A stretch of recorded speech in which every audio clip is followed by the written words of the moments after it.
So I'm messaging. All right, so today, Yes, Dad. talking about relationships, right? Anything from intimate relationships to friendships to coworkers. Um, so I guess we could just go around the room. What do you think? First of all, who are you? Oh, we're doing that? Okay.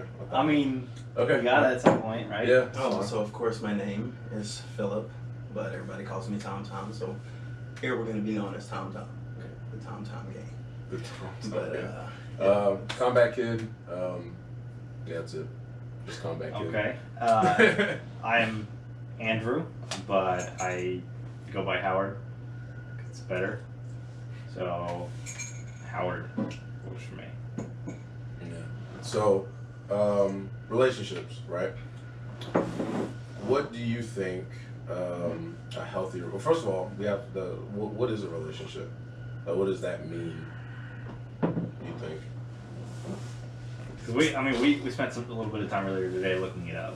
Yeah. Right? And it was kind of weird, like what you think, like you know what I'm saying, like when you think you know something, and then like you actually find the definition. It's like I mean I get it, but it's not really what you were expecting. Yeah. That was kind of what happened with this. So I think it's pretty much just like the vibe that you get with somebody else. Just like making that work, compromising, Yeah. working through like difficulties together, finding solutions to problems that come up. Just being invested in each other, there for each other to motivate, to encourage, to push to their limits, them to push you to your limits. Just different things like that. Yeah, I mean, yeah. I mean, the first thing that you said was pretty much spot on. Like, it was basically just a connection between two things. Is a relationship, and then you start diving into the weeds, and then you have like intimate relationships and toxic relationships, and what makes them healthy, what makes them unhealthy, this, that, and the third. So me and Howard were kind of just on Google, just seeing like what Google had to say about it, and then kind of comparing it to like our own lifestyles. So obviously, as well, we should probably mention that Tom is married. I am. I am not married. Howard's not married. So the take on this might be different for each person. And as I understand it, you are Talking to somebody. talking to someone, Yes. and I am a potato. Am so alone. So alone. By yourself. You have the raccoon. So. You do have the raccoon. And the beaver flip. Oh God. I'm not going there. No. Cut. Yeah, no, time out. But no, yeah, no, I agree. I do think that healthy relationships start from within, though. I think that you can't be unhappy and unhealthy and expect to get into a happy, healthy relationship. Yeah. I think sometimes as well, people get into relationships hoping that person will fix them, and you also have people that want to change or fix other people, and that's what creates a certain type of toxicity. And I've been on both sides of that. I've been the person that has been trying to fix someone else, and I've also been the person who was in a relationship, simply because I didn't want to be alone, or simply because I wanted to be fixed, if you will. So that's definitely one thing that I've been through, as far as relationships. So we also looked up the definition of an intimate relationship, right? Yeah.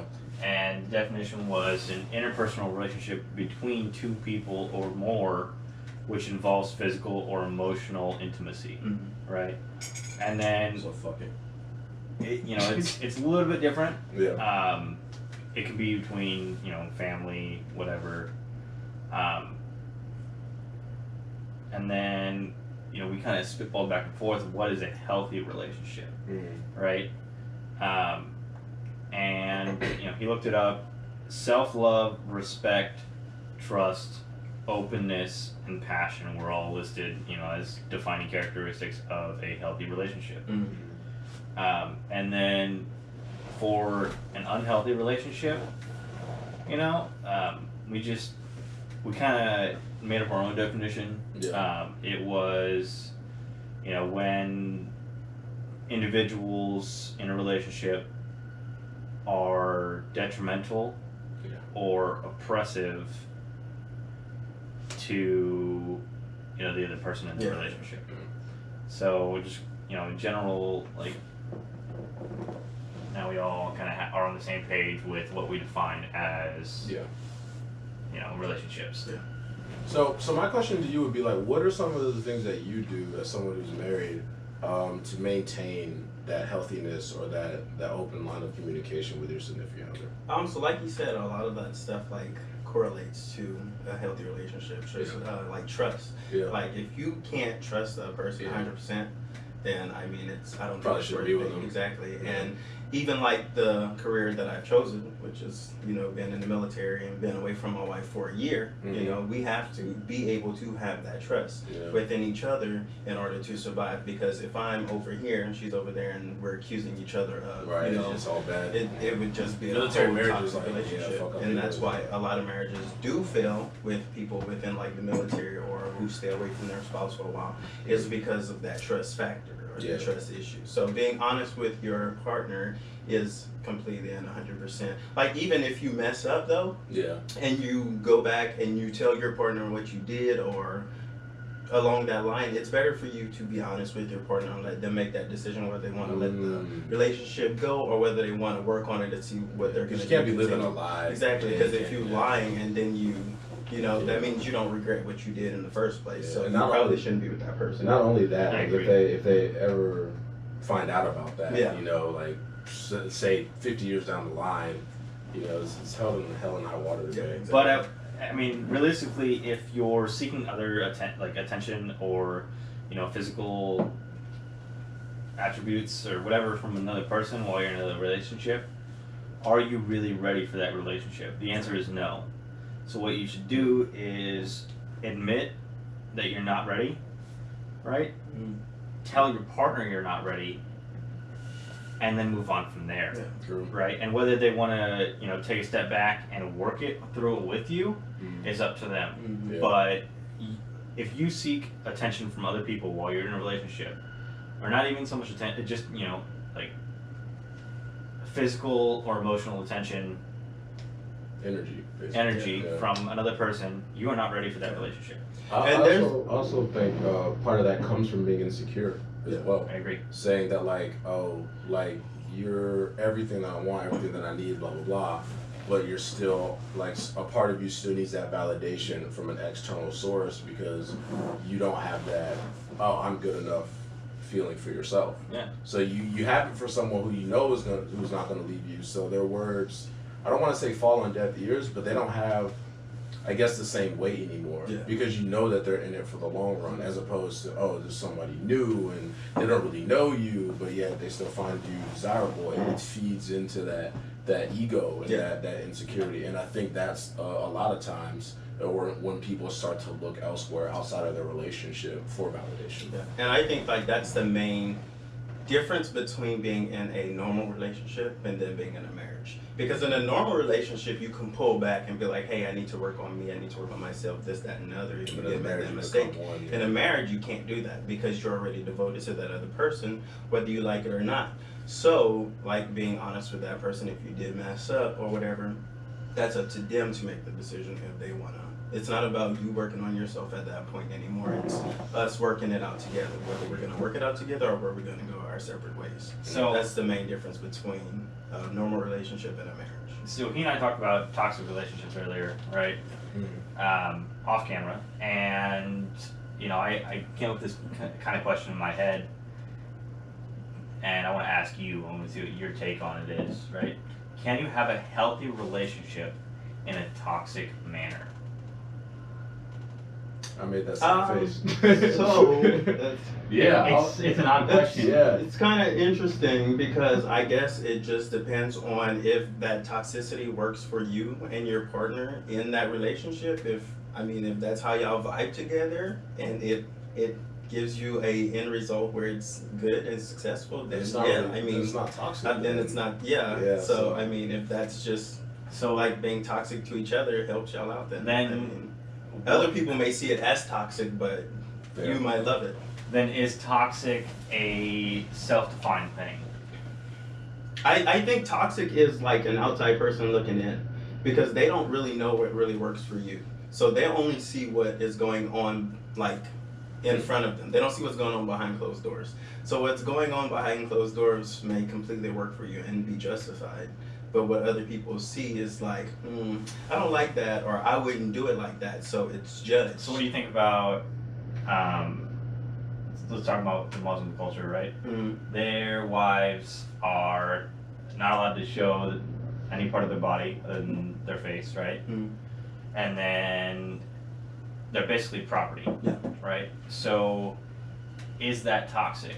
So this is what I would say when it comes to that. Like, we're not Muslim, so we're, like I said, we're looking from the outside in. Yes. So we don't know if that woman respects those values, if she is 100% compliant with those values, if she's happy with those values. Then, I mean, who are we to say that it's wrong? If she's happy and content in that relationship and living in that way, then it's fine. But if she's not happy with it, then that's when it becomes toxic. Because she's no longer happy. She's not. So because it's, you know, it's been around for so long, you know, it's not always questioned, right? So people don't always think, is this the best that can be out there for me? They don't question their beliefs. Yeah. Right. They just live them. And then and a lot of times though too, in some cultures, they live these beliefs for so long, and then they wonder why they're unhappy and they're not fulfilled. And then they pass those things on to their kids, and it's like the cycle continues. Like in a lot of Asian cultures, you always hear the stereotypical thing, oh, they want you to be a doctor, lawyer, blah blah blah, but their parents wanted the same thing for them. And I'm sure there's Asian people out there that are like, you don't have to do these things. Of course. Exactly. But it's like, you know what I'm saying? It's like one bad thing was passed on to another and to another, and it's never been like, hey, why do we do this? You just do it. You know. So yeah, I agree with that 100% for sure. I definitely agree with that. I would also like to go back to when you were saying toxicity is something from the outside in.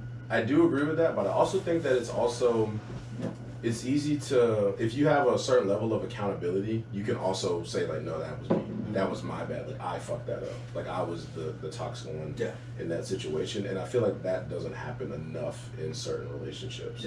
Because I know a lot of times, like, you know, if someone asks you about an ex, it's like, well, why did you and your ex broke up? 9 times out of 10 people would be like, well, they did. It's automatically, you know what I'm saying?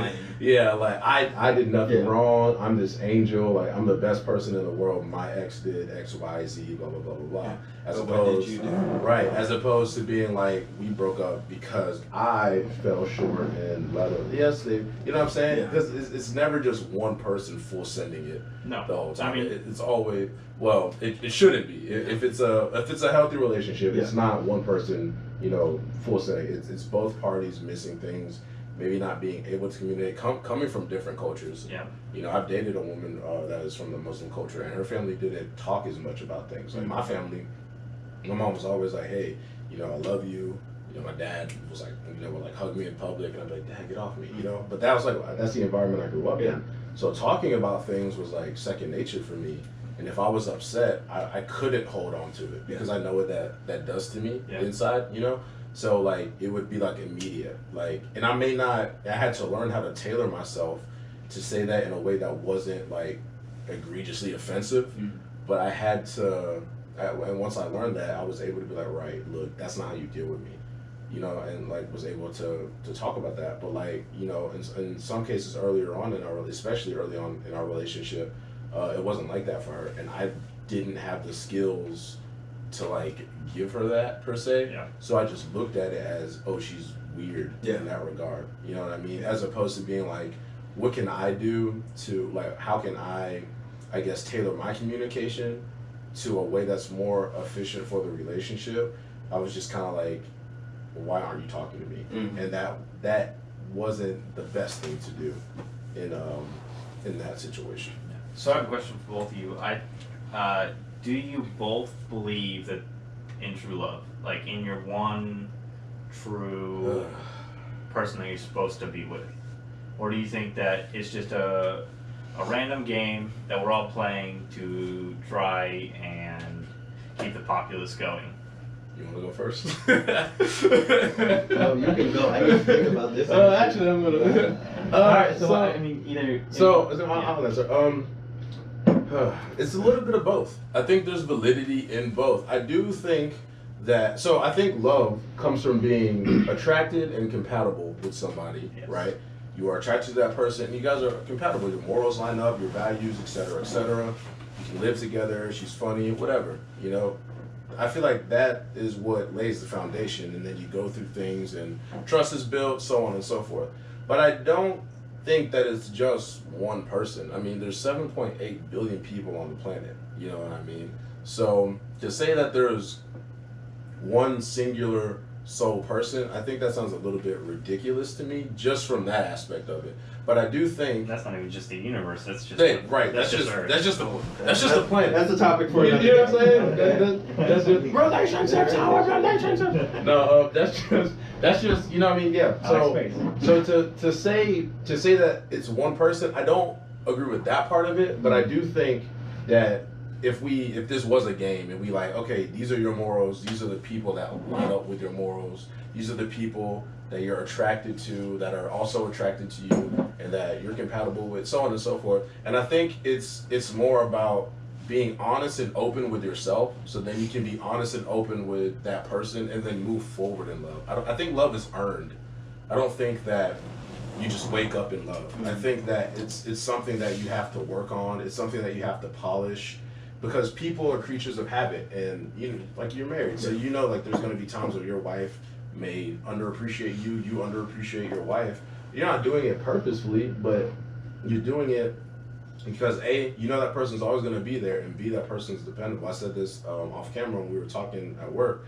You can only take advantage of, or not take advantage, but take things for granted when they're dependable and they're consistent. Yeah. You know what I mean? It's a privilege to be able to take things for granted if you look at it that way. So to say that true love doesn't exist, I also think that that's ridiculous as well. Because if you truly love yourself, someone can see that in you and be like, wow, I like the way that person carries themselves. I like the way that person articulates, their mannerisms, so on and so forth. And then you guys can grow and earn love in that respect.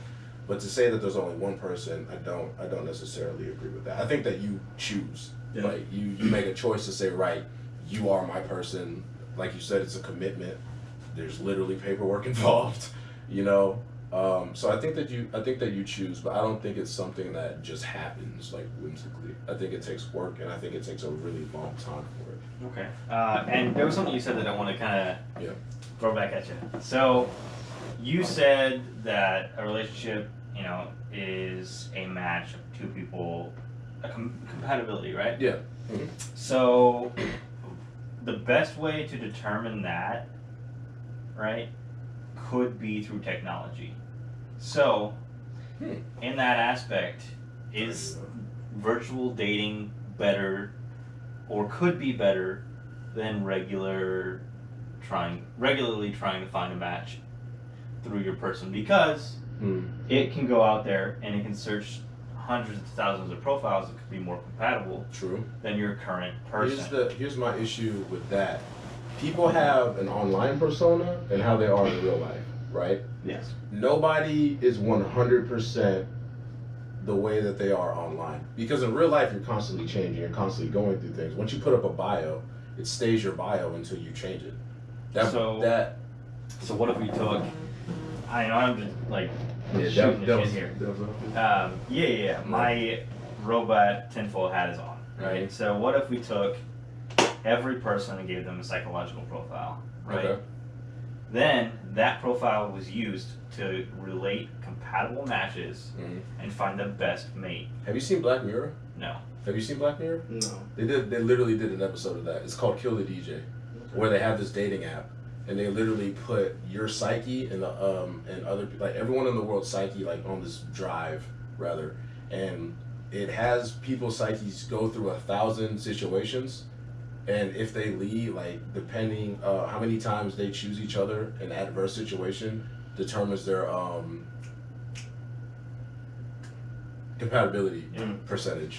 So So yeah, I mean, if I that's know what what word you were looking for. yeah, I was like, I was holding it out on I was like, see if he gets this one. yeah, 7. Yeah, you know? this is just interesting to me because like I've never had to deal with online dating. So like anytime like people talk to me about it, I'm always like that's kind of weird, or I don't see how like it works. Like people I have, definitely you know, think. I mean, there's validity to it. Don't get me wrong, Yeah. but to say it's better than actually meeting, I don't agree with that part of it. yeah, Because- because you wouldn't just propose to somebody that you've been talking And with online. that's not what I'm you know? saying. I'm saying like But- to use it to discover people to further a relationship with. I think right? it's the first step, Yeah, especially now. You know what I mean? When someone with moves- Tinder. Yeah. But, I mean, Tinder is, let's be real, Yeah. a hookup site. it can be. Most of the time. most of the time when you hook up with a girl on Tinder, you're probably going to hook up. 100% can be. Yes, 1,000%. Yes, absolutely. But I mean, like, I met my ex from Tinder. You know what I mean? And we didn't hook up. Right That's why away. your ex is. No, we're. Ouch. But yeah, you know, I mean, yeah, I think. I've also met my ex from Tinder. Yeah. You know, my Yeah. longest relationship. So Yeah. So you know what I mean? Like I think it's the first step. Yeah. You know what I mean? But I think there's nothing better than sitting down and like actually having a conversation Yeah, with someone. I I think agree. that because that's what like real energy and like actual. You know what I'm saying? You can like hear that person laugh and. You know, it's like there's nothing that beats that experience. But I do think that talking online to see it first, you know, us being dudes, if you get a response, you know what I mean? Second, if there's actually a good conversation, is she just yesing and knowing the whole time, or is she throwing you back questions like what's going on? Yeah. You know what I mean? And I feel like that, you know, already starts to put points in the compatibility department. So I do think it's the first step. you never answered the first question. Oh, the true love question. Yes. So for me, I think I see it a little different simply because my wife is the only one I've ever been with. Like as soon as I seen her, I knew I was gonna marry her. So I felt like she was the one for me the whole time. She says the exact same thing. Yeah, I could tell you like the exact day I met my wife. I could tell you where I was, what she was wearing, what she looked like, how I felt, everything. How did you feel? So I was fucking just taken. Just floored? Yeah, no, it was just like as soon as I seen her in band class, I was like, I'm marrying her. Band class. Band. Yeah. I've never. I was drum major. She was a majorette. Oh, I I played was the just cowbell, like- and that's it. So So yeah, I only played cowbell. definitely knew like right away. Wow. That's amazing, man. Yeah, I've never experienced that, dude. Like, you see that in movies and stuff.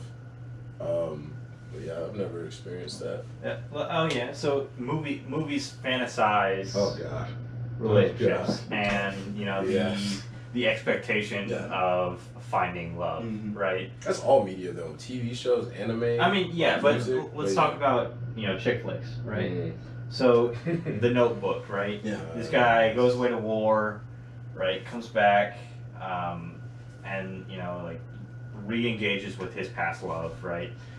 And like it just over exaggerates, the way that a man would go about doing that, right? Mhm. A man's not going to build you a house in the middle of the pouring rain because it's not practical. You're bringing up a very solid point.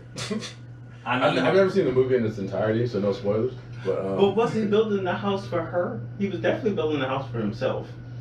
but I mean, like he was building the house because of her, right? Like she pushed him to kind of like Well, I mean, not really because She didn't say, "Hey, build the house." He always wanted to have that house. yes, But his dad gave him that house, and so I think it was more of he wanted to honor his dad and build that house up. But then he also wanted it to, I for feel- her I feel because like it was a.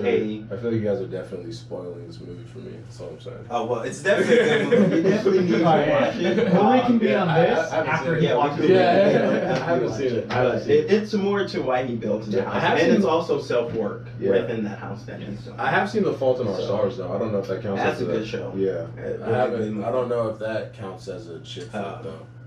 It's, It's I more, think it's, I mean, it's Definitely definitely is. romantic, but I Yeah. don't know if it's a chick flick. But I don't think that that's too far fetched. I don't think so neither. Simply only- because like a lot of people always tell me and my wife that we have a movie like relationship. like ever since high school. Like I mean, high school it's like the way that you just explained it to me, I was like, wow, that's never happened to me. It's just. I mean, but let's find out what the statistics are of a high school relationship being successful. I mean, I think step one is to not be a hoe in high school. And if that is the case, I'm already out of the running. If my family's watching this, I'm sorry, but I am also out of the running. So there's a lot of people that I know from my high school who were high school sweethearts and got married and are still married today. But also in high school, man, I wasn't in a healthy place. I was seeking for what is the word? Validation. Okay. You know what I mean? I wasn't really secure in myself. I was the skinny funny dude. Yeah. You know what I mean? Like I was the guy who chicks would be like, I'd be like, oh, like rate me, and they'd be like, oh, but you're funny. You know what I mean? And so it was like, ouch. You know what I mean? Like you had to take that L. But like after so many like L's, it was just kind of like, yeah, I guess that's just. And so that part of me still kind of identifies with that, but I've now flipped it. Instead of being insecure, it makes me driven. Yeah. You know, like that's why I'm up at like 4 a.m. to like go work out and stuff like that. It's like all like from my past and stuff. Yeah. But I wasn't in a healthy place to be like, right, you know, I know what I'm worth. I know like how I should be treated. I just wasn't like that. So I think that contributed to me not, you know, because I had a girlfriend like throughout most of high school. Dated different women, but it was just like, okay, what's the next thing? Because again, I wasn't happy. I wasn't good. Yeah. So it was like I needed to try to fill that void with somebody else. Yeah. So. And then this is the thing. It's like I'm not trying to say like high school sweetheart relationships are like perfect. Or like me and my wife, for example, like we went through a bunch of shit that like people wouldn't know simply because like we like talked through it. But that's how it should be though. And then came out on top. So and we didn't go telling our business to everybody, which a lot of people make that mistake. So a lot of people let multiple people into their relationship. Yes. So they tell their best friend. Their best friend tells their friend, and now they're all 8 opinions exactly from each exactly. And it's like, well, my friend said it's like this not the relationship. And then it becomes like a quintuple. It becomes more people in your relationship, and so that's one thing my dad was just one thing you have to do. My dad would always try to keep, like when me and my little sister were younger, like we could tell that mom and dad were beefing, sure, but they would never be like, chill, didn't I just tell your mom? You know what I'm saying? It was never like, let's try to get the kids in on the, you know, it was like, we have this going on this side of the house, you know what I mean? But we still are a family, so and it never got bad. Yeah. It was never like that. But that's one thing I did learn, you know, just from like watching my dad, you know, love my mom, is to keep the family business within the family. Exactly. Essentially. And then the family is like the two people involved. So I'm going to read something here from Google, obviously from the internet, about high school sweethearts, right? High school sweethearts that get married while still teenagers only have a 54% chance of having their marriage last 10 years, right? So about half of high school sweethearts last over 10 years, right? If they get married as teens? Yes, so if they get married as teens. It's like 18, 19, okay. Yep. High school sweethearts that wait until at least the age of 25 to get married have a 10-year success rate of 78%. Oh, yeah. But only 19% of people who marry their high school sweethearts attend college. Now, high school relationships that end in marriage, 2%. So you are of that 2% that, you know, has... So wait. So high school sweethearts, and they got married in the teens, was 54%? So that 2% has only a 54% chance. Oh, so okay. So yeah. So 54. Okay. So yeah, the high school percentage of relationships that end in marriage is 2%. Of that 2% were the first facts that I read. Okay. Right. So a 54% if they do it while teenagers, and a 78% if they do it under the age of 25. So. I'm kind of like in the middle because we got married when we were like 23 and 21. So. Yeah. But I mean, that's interesting. Were you already in the military at that time? I just joined the military like right after we got engaged. Okay, so I feel like for you it's going to be a little bit different, right? Because let's just say, you know, people that go to college, there's still a lot of room there for them to essentially branch out and meet other people, right? And for someone in college, you know, like they don't have a paycheck. They're not, you know, they don't have a steady career going that could, you know, that could lead to a steady career. Because when, I mean, your first couple of years in the Air Force are just figuring it out essentially. You know, and then like I think it's a little bit different for military marriages that come from high school because, you know, stability is a thing, right? Like if you're not stable, no one's gonna want to be with you, right? And that was one of the reasons my relationship didn't last when I was when I first joined, and it was a combination of different things.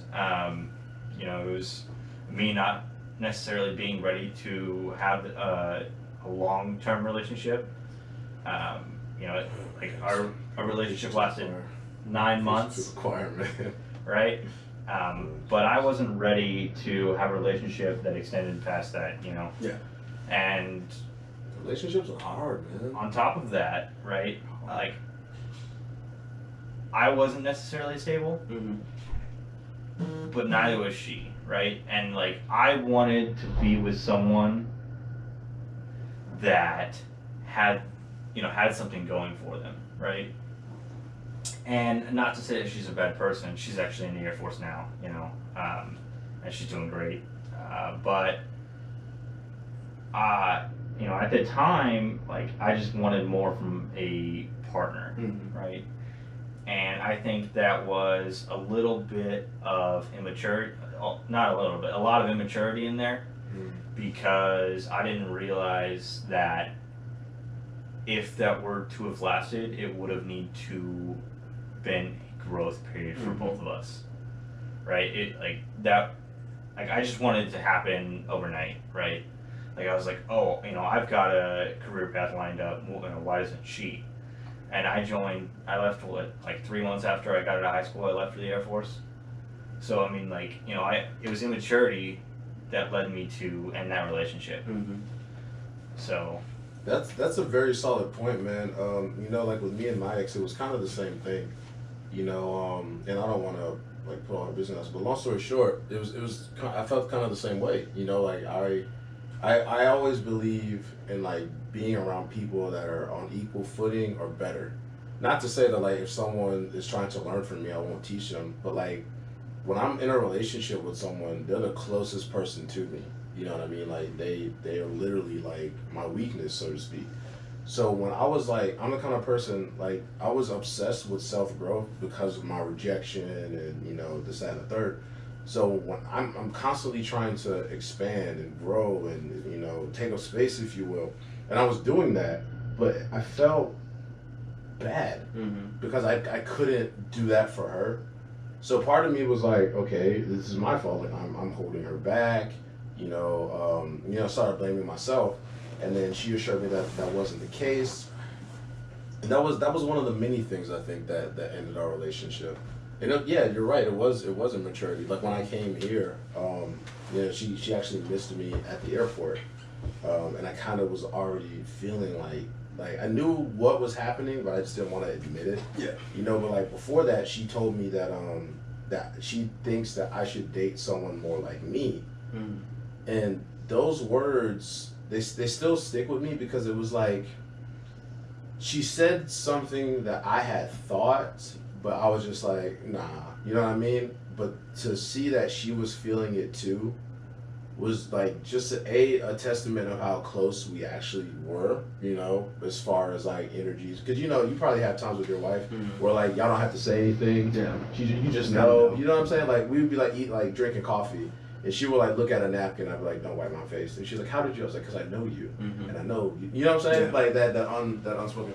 So with that, it was kind of like, man, that's the next hardest, like that's gonna be the next hurdle for me. You know, is when I'm in a relationship and if that person isn't growing at the rate that I am I going to look at that as not moving? Because someone's like, my 100 miles per hour might be your like 50. You know what I'm saying? It just is what it is, you know, and that's okay. But I I have a hard time not holding the person I'm in a relationship with to the standard I hold myself to, because I associate my relationship with so much of my being. Yeah. So it's hard for me to like watch my significant other waste potential. I can't allow that, but I also know that it's not my choice to make, because that's when you go into the realm of fixing. And like I said, I've done that before, and I won't do that again. But it's hard to watch someone that you know is an A plus hover at a C because it's comfortable. Yeah.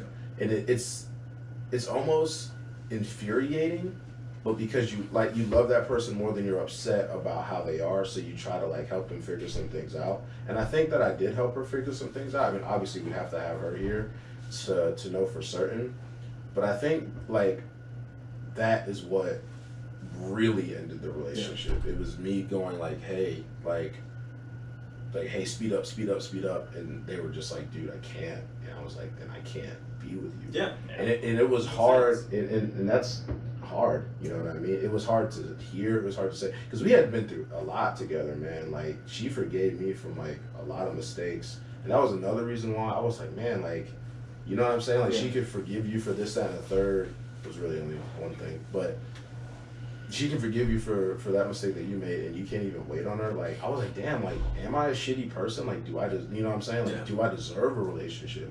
If I don't, how can, you know, there's a lot of different thoughts. So I think like I do think the next serious relationship I get into is going to be like my last one. But I also think that it's going to be a while. Yeah. It's going to be a while. And not even to say like I'm out here like running around, you know, it's just like, I'm in a good place, you know what I'm saying? I got a lot going for me. I'm chilling, you know, and I know the things that I need to work on still. So it's kind of like I'm still figuring me out a little bit. Yeah. And I don't want to bring the confused, like, how is this going to turn out version of, like, I don't want to bring skepticism into the relationship. You know what I mean? But that's a very solid point, man. Yeah, so off of what you guys are saying, when it comes to like being with a person that, you know, strives for ambition, different things like that. I know you can relate to that. I can, and then I can relate to it from the marriage standpoint. So y'all related to it from like being just in a relationship, you know, with like no like actual like legal commitment to it. So when me and my wife initially got married, of course, she moved with me away from our hometown where she was attending college. So when we got to my first duty station, she didn't know anybody, she didn't know the area. She was very unmotivated, so she wasn't going to college anymore. So I guess she felt like she was obligated to be one of these military type wives who just stay at home, don't really do anything. And like after a while, I kind of got upset with it, simply because like y'all said, I knew she had potential to be more, and I was like, you were on that path to being a nurse. Why did you stop? And she was like, well, I don't know anybody. I'm in an unfamiliar place. I'm not meant to. I don't mean to cut you off, but did part of you start to like listen to that and just hear like excuses? Yeah, exactly. Yeah, okay. And so I was like, his wife's gonna hit him. I was like, this is, you know, I don't want to be with somebody who doesn't have a goal in life. Like, I don't want you to be on my shadow. You can't be normal. Yeah, you can't just be following me, piggybacking off of me. What if something happens to me today or tomorrow? How are you gonna support yourself? That's the thing. It's like, I want you to have my back. Exactly. But like, not in, 100%. So, and I was like, I want you to be the headline. Sometimes, like, I want to walk in your shadow. Like, if you do something at your job or something, and I want to be there to support my wife, you know? Like, I don't want you always on my tailcoat. Going into that, going back to the Ayesha Curry situation, I think that is exactly what happened. Exactly. You know, she was constantly, it's just Stephen's wife. You know what I mean? Just Stephen Curry's wife. It's like she, like, one of my homegirls, I don't want to mess up her name. Lopez. Just give a name. Lopez. We don't even know who she is. Lopez. She commented because I posted it and I was like, let's talk about it. So the post said, let's not forget that Ayesha Curry got on TV and talked about I don't want to say how unhappy, but how unhappy she was, and women justified it. And I I don't want to said, say it, but I'm gonna. and I How said, unhappy. basically, and I said, let's talk about it. And I was stirring the pot a little bit, and Lopez commented, and she was basically saying what you said. Yeah. She was constantly living in his shadow, wasn't getting attention. Anytime that they showed up together, she was just treated like a side piece and not the main event. And that started to build and build and build as an insecurity, right? And I was like, okay, I get that, but like at the same time, if that person is like trying to motivate you and is like telling you like, yo, you got this, like I know that you can do it, but I feel like it's not all on one person. Oh, absolutely not. It's you. Like if you're, it's a team effort. Yeah, it's a team, definitely. And so like continuing on with the story, so I encouraged her to go back to school. She went back to school to finish her nursing degree. And then when it's time for graduation, they announced that she's the top of her college class, graduating class, #1. Yeah.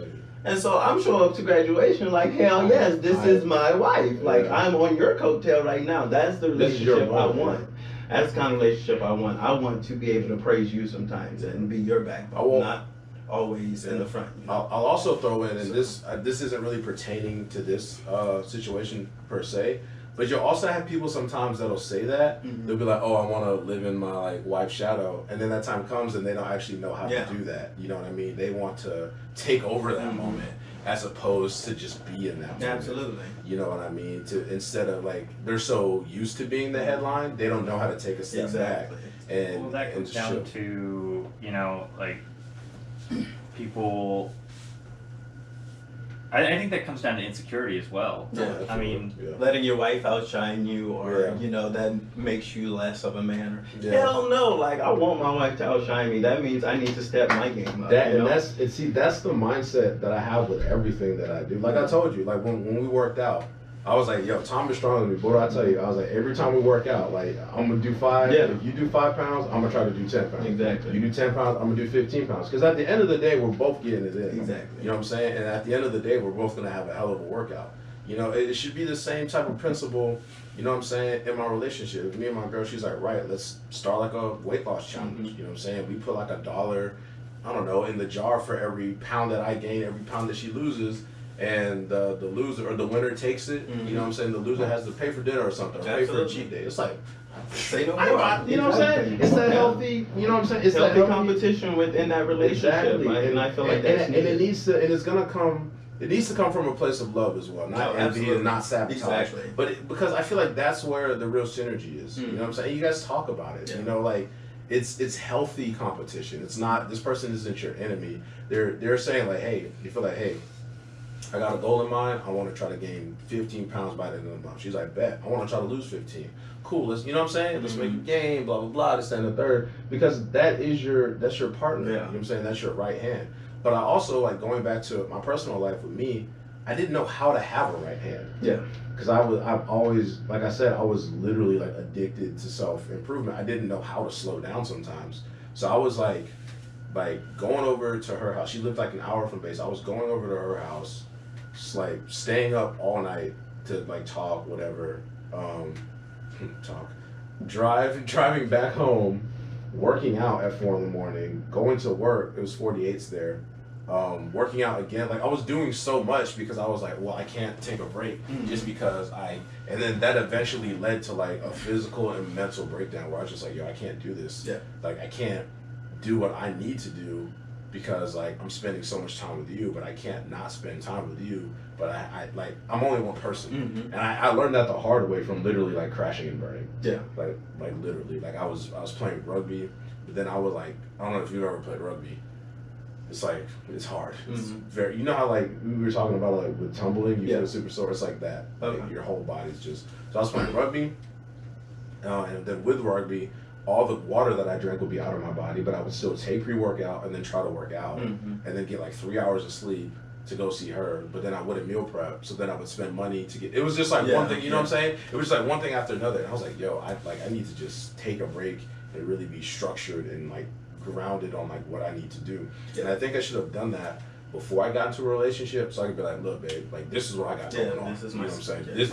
you can, like, if you're not willing to be a part of it, I understand. I'm not gonna disrespect you. I'm not gonna call you out your name. We just ain't meant to be. You know what I'm saying? Yeah. But like, I am not willing to compromise on Yeah. these things. And I feel like I did compromise a lot out of love. But I also think that there are some things that I compromised in my last relationship that I should have stood firm on. Mm-hmm. And the result would have been what the result would have been. You know what I mean? But I think, you know, I try to be not a dictator. You know what I'm saying? Like, I want to have that back and forth. Mm-hmm. I would ask, like, yo, I want to go to blah, blah, blah, blah, blah. How do you feel about that? And she would be like, it's whatever you want. I'd be like, no, it doesn't have to be, though. Like, give me your, like, I want to know. Yeah. But again, you know, she comes from a place where no one really, like, asked that. And, you know, my mom and my dad were a team. They'd be like, hey, like, my mom was like, knows what she wants to eat. Yeah. You know what I'm saying? She'd be like, I want a number 7, number 8. So you just order 3 things. Yeah. You know that, right? Like, what the fuck? Yeah. You know what I'm saying? So I would be like, hey, like, this is where I want to go. Where do you want to go? She'd be like, oh, it doesn't Wherever matter. you want to go. And I'd be like, no, like, you choose. Yeah. You Yeah, know we what I want the input, right? Yeah. mean? Yeah, you know what I'm That's saying? why we ask. Because I don't want to be making I don't know everything. Or that's like when you ask and then they say, oh, I don't know what I want to eat. And then you suggest something. And they're like, I don't want to eat that. It's like, so Because you know what you want to eat. You just don't want to say what you want to eat. You know what you don't want. Like, I literally, but it's also crazy, like, how men and women are, like, raised completely different when it comes to how we view relationships. Yeah. You know, like for me, you know, I was always taught, like, as a man, you're supposed to have an opinion. Mm-hmm. You know what I mean? Like, you're supposed to be outspoken. You're supposed to know things, right? And I talked to women when they were like, yeah, no, my opinion was never asked. I was shunned. Like, they felt invisible. You know, like my ex would say, like, you know, she felt invisible. And, like, for me, there was times where I wished that I was invisible. Because, like, my voice would always carry. I would always be louder than other people. So my, like, normal is, like, shouting. Yeah. So I'd just be like, hey, what's up? And they'd be like, get out of my classroom for yelling. And I'd be like, fuck. Like, again? Yeah. You know what I mean? But that's you. Like, we can't get you to shut up. Yeah. And you're always loud. Well, it's been fun, guys. You know? Yeah, but you know what I mean? Like, it's like that was my life. So it was hard, like, understanding it from the other side. I was like, I don't even know. I don't have the tools to help with that because that's so far from my life. You know what I mean? I just simply didn't have anything to input, you know? And, like, that was another thing. Like, she would talk to me and tell me stuff, and I immediately would try to figure out a solution. She'd be like, babe, I don't know what I'm going to do about uni. Like, I don't know what I'm going to do about this. I'm like, right, cool. You get up at 6 in the morning, like, you know what I'm saying? Tony Stark in it, right? Yeah. You know what I mean? And she'd be like, sometimes I just want you to listen. Yeah, I just want you to listen. I don't want your input. You're right. She's like, I don't want a solution. And I was like, how the fuck do I do that? Like, I had to learn. Yeah, I had an answer for everything. Yeah, I had to learn how to I think listen, man. that's just men in general. Yeah. Yeah, and that's what I'm saying. Yeah, Absolutely. Like, we try and problem solve Yeah. everything. Yeah. Right? 'Cause like, that's one part of the way we're raised. Well, you guys, not me. But, you know. Anyway, you know, we try and problem solve, whether it's through the way we were raised or just the nature of, you know, man. Women, you know, not all women, but, you know, some women are like, you know, we want to see it done, like, or not see, you know, we want you to talk to us, you know. Lead. We want you to listen, right? But there's a certain time for both of those. And men don't know that time, right? Because they're oblivious. So, sometimes. yeah, we are completely oblivious. But like, men, That's all. a lot of times men don't know when a woman wants us to listen or when she wants us to talk, right?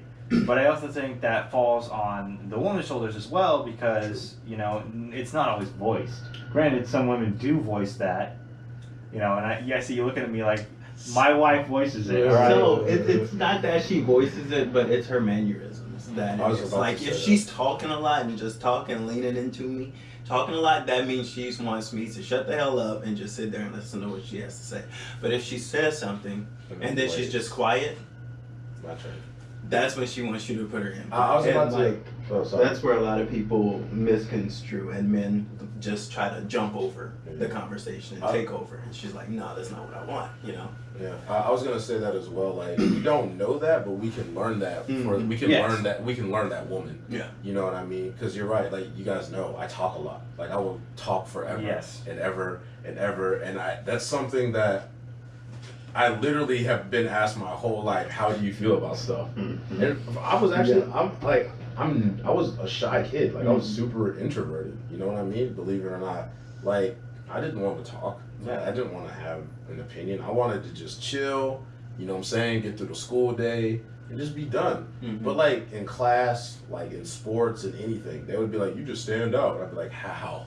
What do you mean? You know what I mean? So I just embraced it. Thing. Is it? Yeah. Yeah. Gang.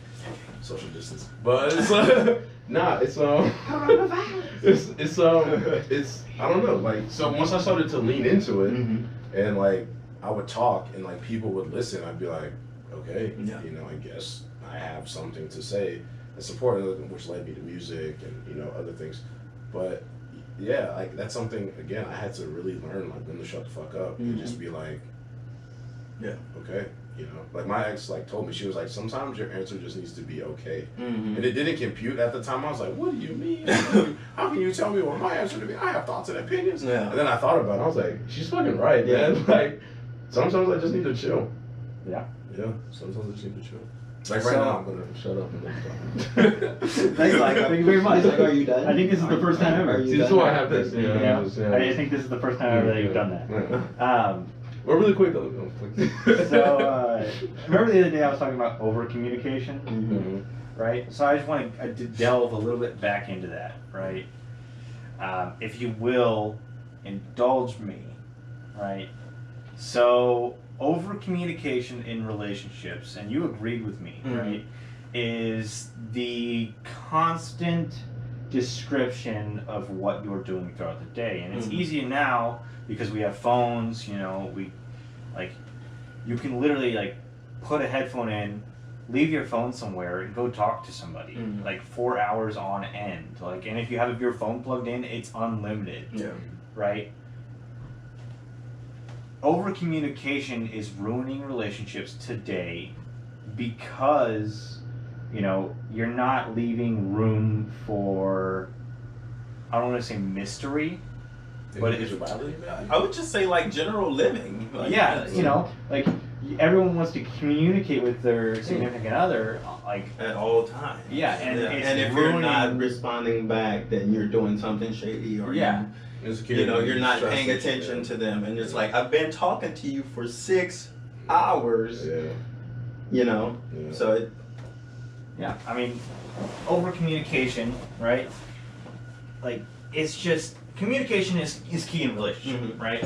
I think you can attest to that, you know, and both you and I can attest to that because we have relationships that aren't so, you know, that aren't sex oriented, you know, that aren't like intimacy relationships, you know. Any relationship, even the ones you have with your friends, require communication. Absolutely. Right? You have to set especially with our job. Yes, you have Officer to. training, yeah. Yeah, you have to set boundaries with your friends. You know, like you have to communicate.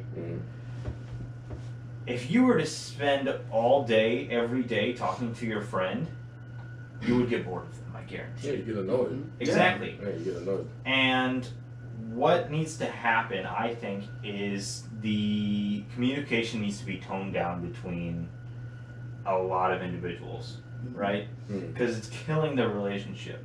Yeah. So me personally, I would like to see a reduction of that over communication. Yeah, and I think it comes down to it. It's like a lot of people, like if you're texting or, you know, communicating with your significant other About the all mundane day. things, I should say. Yeah, Because, just like- communication Yeah. is still key. Exactly. But the mundane Yeah, things. like How's the weather? if you're doing it How's all the the weather? time, What like you you doing? said, it does get boring. And after a while, you just feel obligated to answer the text. You're not like wanting to talk to them. You just feel obligated. And if you don't, It's like, you know, then Yeah. it's gonna cause an issue. So I do agree with you. And so like that's what I brought up to my wife like a couple of weeks ago. We actually was talking about that, and I was like, I feel like we talk too much. Not like I don't want to talk to you, but there's sometimes when I just don't have anything to say. And so like when we're texting back, yeah, okay, yeah, smiley face, you know, completely pointless shit that we're not having a conversation about. I'm just like, I'm over it. I don't really want to talk.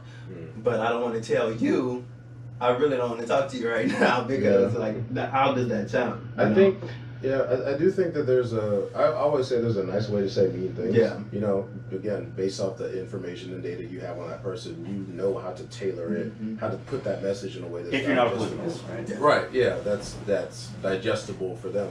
But no, I definitely get that. You know what I mean? I've been guilty of that, and I've also been tired of that. You know what I mean? I've done it to where, like the yes, yo, hi, smile, would you, like that back and forth. And then I'm just like, what am I doing? Yeah. Like, I'd rather be doing something else with my time. And I'll text, like how I got out of it.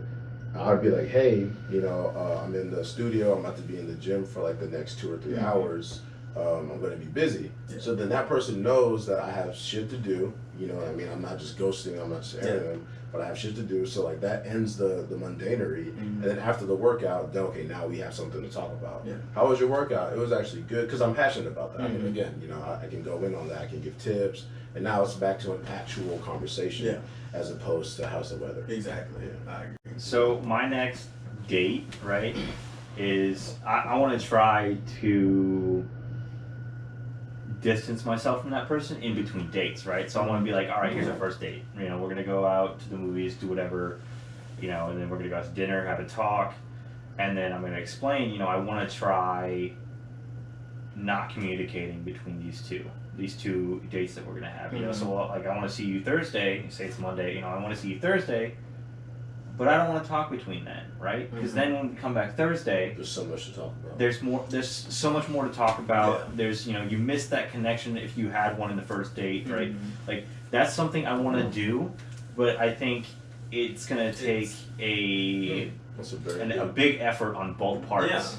You know, especially because, if you guys really like each other. because now it's so easy to communicate. You had that communication at your fingertips. Yeah. And that's what I told my wife, you know, like, that's why I call her like every 2 days. Because like if something happens within that day that we talked, that's a conversation built instead of us just getting on the phone and just having like a pointless conversation. Where if we wait in between, we have more to talk about. Like, okay, I did this today. I did, you know, this, that, and the other. And so. Yeah, I never really looked at over communication being a thing. Like I knew, you know, obviously, like, you know, like I said, I think that I'm bad about that in some cases as well. Like I will feel obligated to respond back immediately. Not if I'm busy. Like if I'm doing something, then I'll genuinely be like, okay, I was busy. But yeah, if I'm just like chilling or whatever, I'm like, yeah, I have time to text. Yeah. You know what I mean? That's interesting though, man. You got me thinking, especially what you said about the not wanting to communicate between dates. Yeah. I've never said that. I definitely agree with that. No, yeah, I get it. It makes sense. I just, I think like the whole time the lens is on. I think like he said, simply because like communication is at our fingertips. So if you think about people back then, like let's think like 30 years ago, like if you were in Korea, separate from your spouse, you gotta send a letter and wait. But then you have so much in that letter. Yeah. Because, you know, you waited for that communication. You're about to get like a 15, 20-page letter. That letter is how you know? communicate your passion. Exactly. Right? It was more meaningful. It was Now- had more to Yeah, it. taking things for granted. Exactly. To give an occur. Passion is so stretched out that you don't even recognize it, right? Ooh. Yes. I mean, let's talk about. I mean, Yes. Let's talk about it. Yes. let's talk about it after I start the video. Wait, what happened? No, I'm just kidding. I was gonna say, yeah. No, it's been recording. Okay, I promise. But God, that would be funny. I wish it would have happened. I wish not. I'd be like, y'all got me out here. It's 10 o'clock. We have to restart.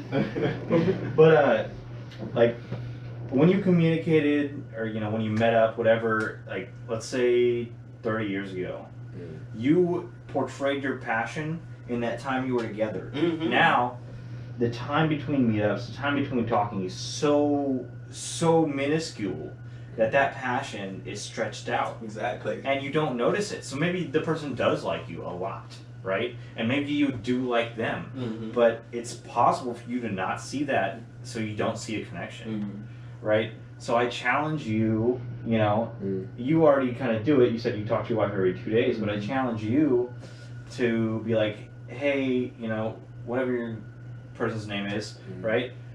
I want to try and pull back a little bit, right? I want to let's try not talking for a day, you know, and like, let's see how we feel at the end of that day, you know, like how much more you want to talk to me, how much more I want to talk to you, how much more I want to portray to you, you know, like my day, what I enjoyed about it, what you enjoyed about your day, you know, and like. I will also say as well, like with the whole time difference, because she's, you know, in the States, it kind of happens by default, but I still know like that I am bad about that. You know what I mean? So that like I said, it's just interesting. Like I never, because my thing was the opposite. Like I was the guy who was like, you know, I'm fine, and I really wasn't.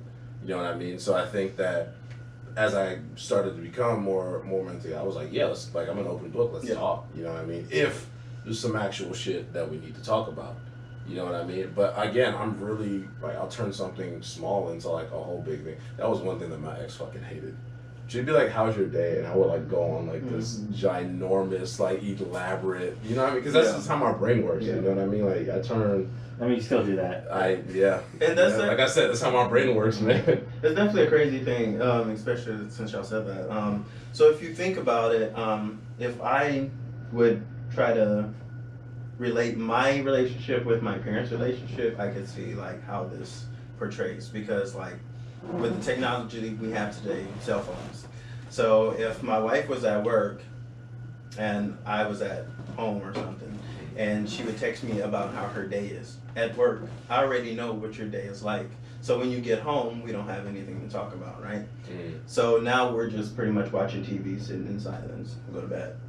Whereas my parents, they have that same communication at their fingertips, but my dad does not use his phone. So my mom can't tell him what her day was like until he gets home. And then when he gets home, my parents sit in their room and talk for hours. And so like that is a big difference, you know. Like I will say one thing though that I really, really enjoyed with my ex. We would have like car rides, right? Because like I said, she lived an hour away. So like in those car rides, there's nothing to do but talk and listen to music. Like there are some times where we sat in silence and just like held hands or whatever. But like we would talk. You know what I mean? Just be like, hey, ask me something. Like that's how we would start the conversation if there was nothing to say. And it would be anything from like, how do you feel about Rick and Morty to how's your mom? Like it opened up the floor for meaningful conversation. So I don't wanna get confused between like avoiding it completely. Again, this might just be me, you know what I mean?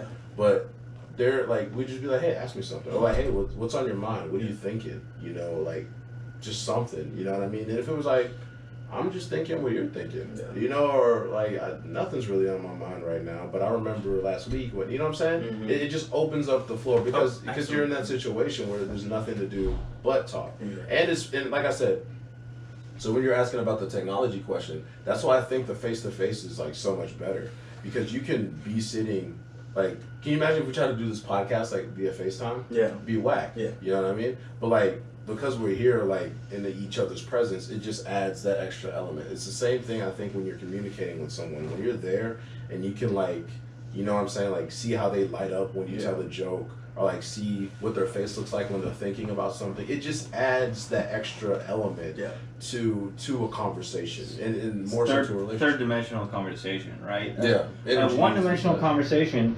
is you speaking, right? A two-dimensional conversation is you and another person speaking. A third-dimensional conversation is you and the other person speaking, but also paying attention to the way that they're reacting to you speaking, right? So it's a third-dimensional conversation. I don't know if that's like an actual internet thing or like I can believe it. But you know, like that's the way I see it. I agree. Three dimensions, right? I agree, 100%. I also like think like listening to understand instead of replying. You know, because some people will just listen and to prove you wrong. You know what I mean? They won't listen and be like, I did not think, like you said, like the distancing communication. Like I felt that in my mind and in my heart, like damn, I never thought of that. You know what I mean? So I said it, like damn, it's It's a good fucking point. You Yeah. know what I mean? Absolutely. Yeah, 100%. Because I know, like, especially like in the military, they don't listen to understand. Yeah. You know, they. But I will say the military teaches conformist thinking. You know, they don't teach free range thinking. Yeah. At least not in the enlisted level, from what I've experienced. So it's one of those things. But yeah, no, I definitely agree that three-dimensional conversation can always pretty much lead to something at least somewhat meaningful. Yeah. I So agree. would a fourth dimensional conversation be mind reading? Maybe energy reading, like maybe. No, like I'm being serious. Like I can talk to someone and be like, yeah, They're not feeling. you know what I'm it. saying? Yeah, they're energy. Yeah, But I feel like like, that's still a third dimensional conversation because you're picking up on their cues, right? So what is a fourth dimensional conversation? Hey guys, this has been episode 1, season 1 of What Suits You. Thank you guys so much for watching. What is a fourth dimensional conversation is going to be the first topic that we dive into in our second episode. So please be on the lookout for that. You can follow us on YouTube, Instagram, and we're going to have a website coming up soon. All What Suits You. Again, that's What Suits You. Stay tuned.